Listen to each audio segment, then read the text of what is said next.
Hey internets. Now, I've done a lot of videos where I poke fun at midwittery, or the midwit meme, as have many other content creators. It's always kind of fascinating when a person with average to above average intellect, often fairly well educated people who are by no means stupid, somehow come to believe in things that are just so incredibly stupid and so obviously false that even people who actually are stupid and uneducated don't believe in these things either, resulting in this right here, what we call the midwit meme, where this relatively well-read but also quite average person ends up believing in something that is not believed by plebs and not believed by the unusually intelligent either. But quite possibly the most interesting thing about midwittery isn't so much the meme itself, but when you understand why exactly it happens. And that's what this video is going to be going into, because it happens for a variety of reasons, but the biggest one of all has to do with the psychological aspects of the midwit that causes him to respond differently to propaganda. And this is actually a much more important topic than most people realize, because when you start to understand what's really going on here under the hood, you start to realize that midwittery can easily be more dangerous than dimwittery, the kind of pseudo-intellectual groupthink mentality that occurs when midwittery gains the largest amount of influence on any institution, has some pretty sad and pretty dire consequences for civilization as a whole.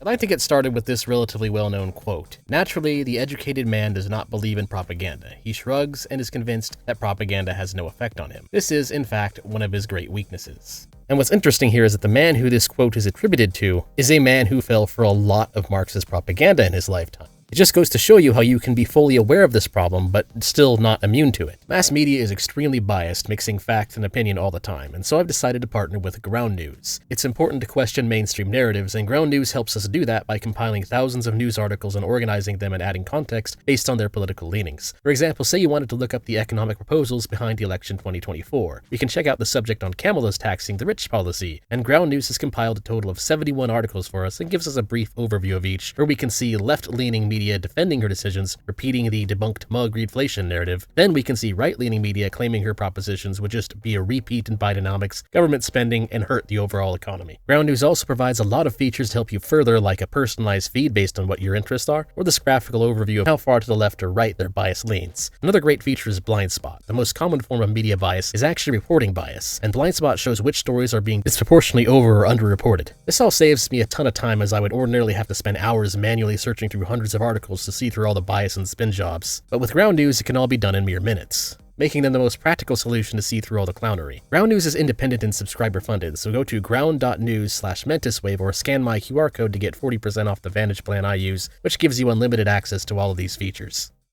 So I must reiterate here, midwits are not stupid. Those of you who are not new to my channel know that I make fun of them a lot, but really they aren't dumb at all. They're actually often above average, around plus 0.5 to plus 1 SD, which is plenty smart enough to be educated and graduate from a top university, but not enough to perceive their education rationally and see how things interconnect. So midwit memes generally occur whenever the establishment is wrong about something, be it genetics or economics, or some ideological narrative or whatever. There's a few other situations that can cause midwit memes to occur, such as when midwits attempt to deconstruct a philosophy without understanding it, but the vast majority of the time, it happens when the consensus is not accurate. This happens because the educated midwit concludes that it is inconceivable that the consensus on a matter could be wrong. And this is based on the fact that midwits tend to generally believe things that are pedantically correct. The main difference between midwittery and dimwittery is that dimwittery tends to be just kind of flat out wrong, whereas midwits are often correct but in a superficial, non-relevant way. So for instance, they may be correct about a piece of the picture, but wrong about the big picture. Midwits tend to worship consensus, because usually the academic or scientific consensus on a matter is correct. So if you don't actually know something, trusting an expert opinion about any kind of subject at hand is usually a good idea. For example, say that you're a betting man and you're playing some weird hypothetical game in Las Vegas, where you have to bet on either an expert being correct about something or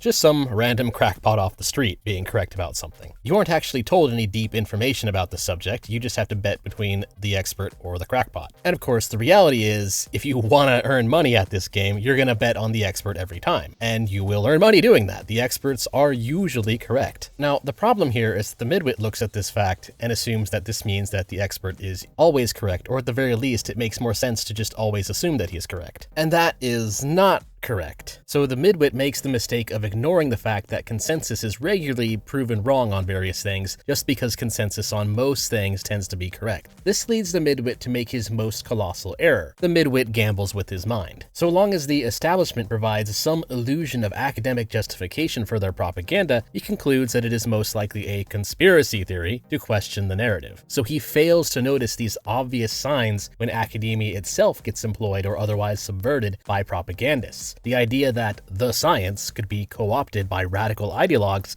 who are not actually interested in the scientific method at all becomes unthinkable to the eternal midwit. And so the midwit makes the mistake of throwing things like hereditarianism into the same box as flat earth or the alien reptilian conspiracy. And thus the midwit has partaken in a massive oversimplification of a very complex subject. This unfortunate reality that some respected journals will in fact often ignore obvious p-hacking and other errors in methodology or forms of academic fraud during peer review and put ideology above facts sounds just as insane to the midwit as the random conspiracy theories of a crackpot. These crazy conspiracy theories are not something a brilliant and educated person with a degree such as myself thinks, the midwit will tell himself. No, that's just crackpot conspiracy theories created by the uneducated masses. This is the main process by which midwits come to believe in things that are just so obviously false that even the dibwits can see them as false. And that is the colossal mistake of the midwit. The midwit thinks he is immune to propaganda, when in fact, he is the most consistently duped target. You might be surprised to know, but when you actually study propaganda and understand it seriously, you begin to realize that most propaganda doesn't actually target dimwits. Rather, it targets the average educated man. You see, dimwits tend to believe whatever the heck they feel like believing. They tend to believe in whatever is right in front of their face that just happens to be personally affecting them in the heat of the moment. For instance, a dimwit may just believe everything based on rumors they hear after church and the bar, rather than basing their beliefs on any kind of rigorous study, or any kind of deep philosophical insight,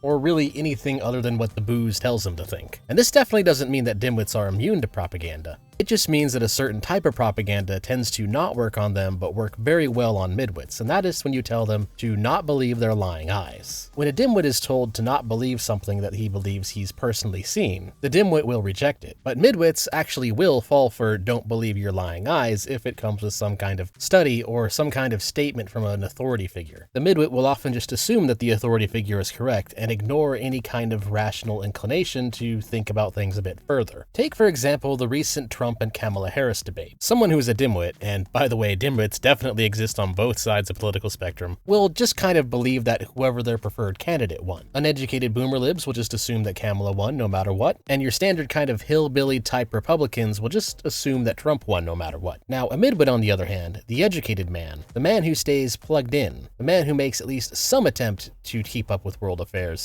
will have probably watched that debate and come to the conclusion that Kamala won that debate. I mean, Trump's false claims got fact-checked in real time. The moderators just absolutely destroyed him, and thus preventing Trump's evil, newtsy misinformation from polluting the minds of the masses. Or maybe not, because the highly intelligent will have looked at things a little bit deeper and realized that it's a little bit strange what those fact checks were actually checking. For example, one of the fact checks were based on whether or not migrants were eating people's pets, which Trump of course said that they were. Now, like many of the sillier things that Trump has said, this was all based on some online rumors lately claiming that Haitian migrants were occasionally spotted in Ohio doing just that, eating people's cats and dogs. And of course, the ABC debate moderators immediately pounced into action and did a live fact check stating that according to the city manager, there had been no credible reports of such a thing happening. So that's it, right? Case closed. Trump is a liar, fact-checked and confirmed by a reputable journalist of ABC. Move along, folks, nothing else to see here. Or maybe not. The people who thought about this debate a little bit harder would have noticed that there's something a little bit more interesting that was going on. It is a fact that many people from other cultures around the world do, in fact, eat dogs and cats.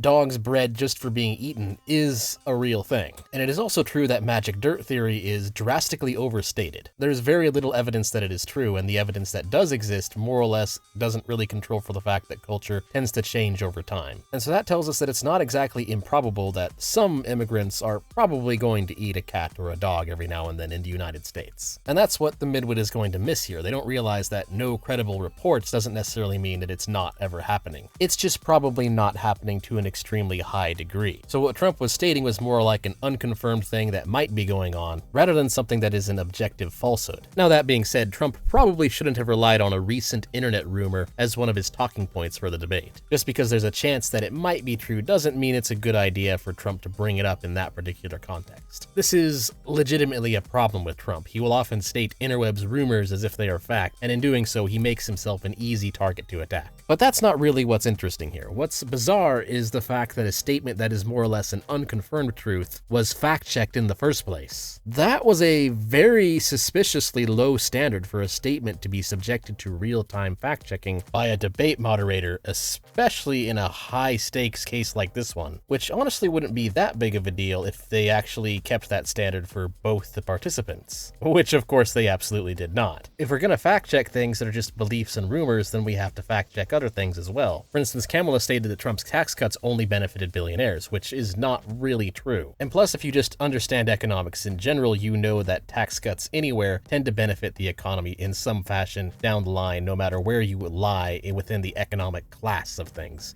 if you want to say it that way. And this is just really bizarre because this is arguably much more false than the statement that Donald Trump made. I mean, again, what Trump stated was more or less an unsubstantiated rumor that probably has some truth to it, just not as much as he's implying. But the statement from Kamala Harris about Trump's tax cuts was just blatantly 100% not true, and she didn't get fact-checked on it. And this creates a very big problem with the debate performance because it means that it was essentially a 3 versus 1. A debate where the rules are not evenly applied to both participants by the moderation team is not really a debate at all. It's just propaganda disguised as a debate. And so the ABC debate actually reflects much more harshly on Kamala Harris than it does on Trump. Trump definitely could have done better, and in terms of optics, from the average mid-witted person's perspective, they might think that Trump did very poorly in this debate. But when you consider the fact that it was 3 versus 1, he actually did relatively well, at least better than Kamala did. I mean, it's pretty easy to quote-unquote win a game that's been rigged in your favor. So the more sophisticated take is that the debate was fraudulent, but overall Trump actually held his ground. Although I definitely would not go as far as to say that Trump dominated the debate. Trump made a lot of stupid mistakes, such as repeating himself on the immigrations talking point after Kamala already had called him out and told him that he would do that, which caused Trump to come across as boring and predictable at times. However, it's more of a neutral point because Kamala Harris herself also made the same mistake, with her blatant race baiting and her repeating the Charlottesville misinformation, which again, everybody pretty much predicted that she would do that too. Which of course, surprise surprise, the debate moderators of ABC did not fact check her on that either, resulting in a debate that was overall kinda sad and kinda boring. But again, Trump for the most part stood his ground, and did relatively well considering the circumstances. And this of course creates a midwit meme. Ask a random hillbilly from a red state who watched the debate and they'll tell you that Trump won, and they won't really be able to give you that great of a reason. Ask your average inner city college educated person who won and they'll say that Kamala did. But then ask someone who's more interested in looking deeper into the truth and they will tell you that Trump did relatively well standing his ground against what was again a 3 versus 1. And so every actually informed individual who saw the debate saw it for what it really was. Propaganda, which ironically means that the debate didn't really reflect so harshly on Harris or Trump, but actually reflected the most harshly on ABC. It revealed just how far ABC is willing to go in terms of being dishonest and disingenuous towards their goal of propping up their preferred candidate. But of course, going back to the midwit problem, the midwit doesn't see this. The only thing the midwit noticed back then was again that authority figure fact-checked Trump, therefore Trump wrong, better vote for Kamala. Because again, the midwit doesn't realize that propaganda is largely designed towards his specific psychology. Propagandists know that they can fool relatively educated people with half-truths and spin jobs. Now, the highly unusually intelligent will see through these half-truths and spin jobs, but that doesn't really matter because to the propagandist, it's all a numbers game anyways. And this is because propagandists know that you don't actually need to win the minds of the unusually intelligent autists who only care about the truth, because those people are in the minority. A propagandist really only needs to control the minds of the majority to control the narrative at large and thus steer society in the direction of the propagandist's choosing. And so thus, of course, propaganda is crafted carefully to appeal to the masses in ways that they believe to be factual. It tricks them into confusing the propaganda for fact. And that is the true tragedy of the midwit. To the midwit, he has not been propagandized, but rather he has simply been shown a fact trademark by an approved trademark expert trademark or a reputable trademark journalist trademark. And so of course, the midwit considers himself to be informed or considers himself to be up with the times, as opposed to being the manipulated sheep that he unfortunately is. Just look at Reddit politics for a perfect example of this type of midwittery. These people don't think of themselves as people who are consuming propaganda. Rather, they think of themselves as people who are staying informed. In their minds, the idea that all of these different media outlets could be telling similar lies is just unthinkable to them. The harsh reality is that no one is truly immune to propaganda, because propaganda really just takes advantage of the fact that we human beings are not omniscient. Nobody knows everything, and misinformation is everywhere, not just in random corners of the internet, but there are things even in academia that are just critically and pathetically wrong. We human beings can only filter information through the 5 senses that we've been given. If there is a locked box in front of you and 2 people give you 2 conflicting accounts of what is inside that box, you don't know what's inside the box until you open that box. That's of course pretty obvious, and I think everybody can understand that, but it's important to point out because occasionally we have to be reminded and humble ourselves to the reality that we human beings do not have magic knowledge. You don't always know who's telling you the truth, and so what you have to do instead is look very carefully at the behaviors of people telling you different forms of information. You have to try and understand things rationally. Ask yourself why you're being told this information. You can't just look at TV screen and download approvedopinions.xml. Here's another good example that's less related to a current event, the Mises Institute and the Austrian School of Economic Thought. Now, one of the main ideas to come from Mises is that society could still function very well without any kind of taxation whatsoever, so long as the current necessary functions of government are provided in a way that is decentralized and privatized, and thus based on voluntary trade. Now, you ask a dimwit about this and they'll say, yeah, sure, let's give that a try, simply because to the dimwit, all they hear is no poor paying taxes. And that sounds like a great idea because they don't have to pay taxes. And yeah, that's pretty much the extent of how they might see it. And of course, the midwit will say absolutely not. In fact, it's socialism that's becoming more and more popular within the pseudo-intellectual midwit types these days. To them, this idea of a zero taxation society sounds like total madness where corporations are suddenly allowed to do whatever they want. And if you don't think about it for very long, that might actually seem true. A person who's gone through standard modern education in most first world countries, when first exposed to this idea, we'll just kind of and blindly assume that it means that capitalists and corporations could just take over society and run things however they wish, and thus force everybody to work in the coal mines for 5 cents an hour or whatever. But of course, a deeper look at things, a more rational look at things, reveals that there's something not quite right with this narrative. For instance, ask yourself this really simple question. If this was true about the Austrian School of Economic Thought, then why isn't every single corporation and their parent company and their parent company's parent company dumping billions of dollars into the Mises Institute? If this truly meant that corporations could just do whatever they wanted, then of course you should see people like Jeff Bezos pumping crazy amounts of cash into this idea. And yet, again, this is just not the case. And the answer, of course, is because corporations have a lot more to gain, pumping their money instead to the current status quo. And so the Mises Institute receives less donations than many leftist think tanks. And the midwit, unfortunately, just never really asks themselves questions like that. They never really ask themselves questions on rational grounds like incentives. They never ask the question, hey, if this would actually be beneficial to Group X, then why isn't Group X doing the thing? It's a very obvious error when pointed out, but unfortunately a huge number of people who can call themselves educated never really question much beyond their education. And what is the result of all this? Well, the result is, unfortunately, the biggest problem with democracy. We have reached a point where a large portion of the masses have been miseducated to believe that our institutions can always be trusted, that our elites in the media are on our side and are just trying to protect us from misinformation, when in reality they are simply saying whatever they need to say in order to provide upkeep to the current authoritarian status quo. And midwits provide exactly the voter base that they need. Because unlike dimwittery, which is easily disproven, midwittery is again often pedantically correct on very tiny key details, but missing in the big picture, or they tend to generalize when they shouldn't, and then fail to generalize when they should. This rabbit hole goes a whole lot deeper. For example, there are things like the SoCal affair,